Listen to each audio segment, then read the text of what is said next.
Hi guys, welcome to this short video on strengtheners and lengtheners for the hips and the glutes. So these areas often we neglect a bit when we're doing quite a lot of running. So I've got 7 exercises here that I'm going to talk you through that are really good for strengthening and lengthening these areas. What we have to remember is the hip flexors are a group of muscles, but the strongest is the iliopsoas, and that's from the bottom of the pelvis here to the top of the femur bone. And what happens a lot is that that's responsible for drawing or contracting the thigh and drawing the knee towards the chest. Now when we do a lot of running, obviously this shortens over time, and if we've got jobs where we're sitting a lot, this can have an effect on our stride as well. So it will mean that we often go from our jobs to just going straight into a run rather than warming up properly.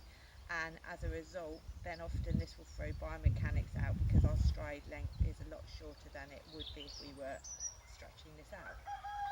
So we'll start with the first exercise. So we're going to do a strengthener for your glutes and also lengthener for the hip flexors. So you're going to come down into a squat, and then you're going to lift up your left leg and then your right leg. So you're alternating each side. Try and keep this nice and controlled. Keep the chest up. Tuck the tailbone under and just work on lifting opposite leg. You can go for 10 to 20 repetitions of this. Just obviously watch your lower back as well. Okay, the second one we've got is a crescent lunge with a knee up. So feet are hip distance apart.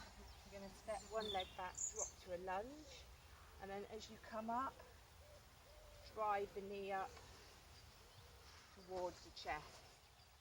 So aim for 10 to 20 of these on each side. Try and keep it nice and controlled. Okay, then we're going to drop one leg down towards the floor. You can tuck the toes under of the back foot, or you can come up onto the top of the foot here.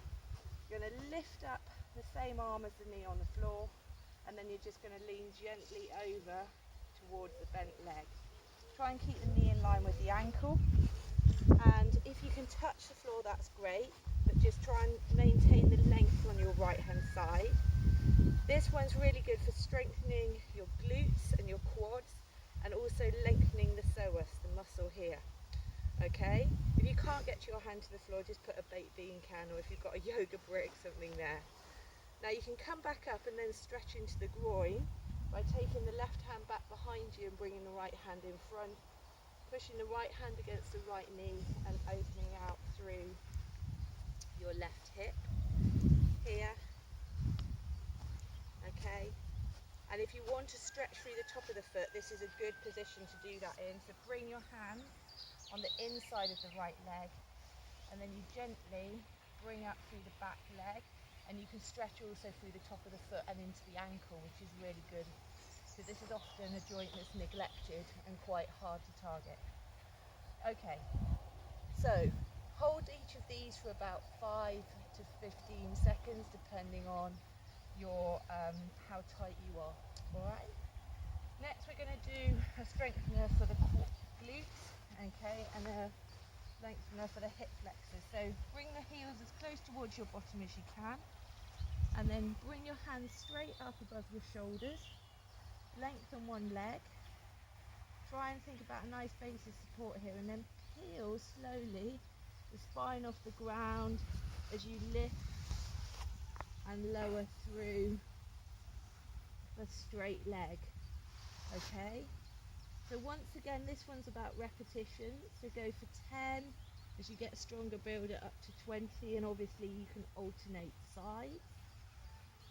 Alright, so the next one, you're going to come up, you're going to bring the knees a little bit further away from you, and then cross one of your ankles over the opposite knee.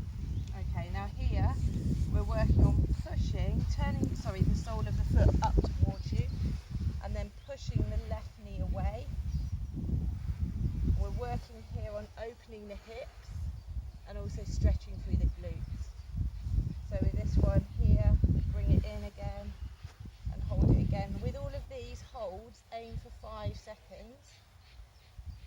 do 3 where you're doing them for 5, and on the last one hold it for 15, and just really allow this hip to open.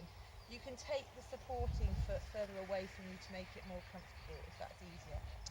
Okay, 2 others that are really nice to open the hips and stretch your glutes as well is to bring both of your knees to one side. And with this, because I'm facing the left, I'm going to be pushing into the right hip. So I'm pushing this hip bone forward, okay? And I'll just start to open down through the hip, my psoas here. And the other one is to push up and get a side stretch as well. Just remember to relax your right shoulder away from your ear. And then the last one that you can do at home if you're sitting in front of the TV is to just bring soles of the feet together into cobbler's pose. Gently push the knees down with your elbows and only do it as far as you feel comfortable. Try and lift from the base of your spine. If you're sitting at home, sit on a cushion, or if you've got a yoga brick, sit on a yoga brick. That'll help to give you a bit of height. And then you can either stay here. If it's not as easy to get the feet in that far, you can take them further away. And if you want to take it further, then you gently fold the head down towards the feet, okay, and just hold it wherever you feel is comfortable. And once again, aim for 5 to 15 seconds on these holds. Just give the muscle a chance to relax. So on an inhale, we lengthen, and an exhale, we release. And if you keep doing this on a regular basis, then you're going to make it a lot more comfortable for yourself when you're running, and you're going to keep your running efficiency up. Okay, so I hope that helps. Speak to you soon.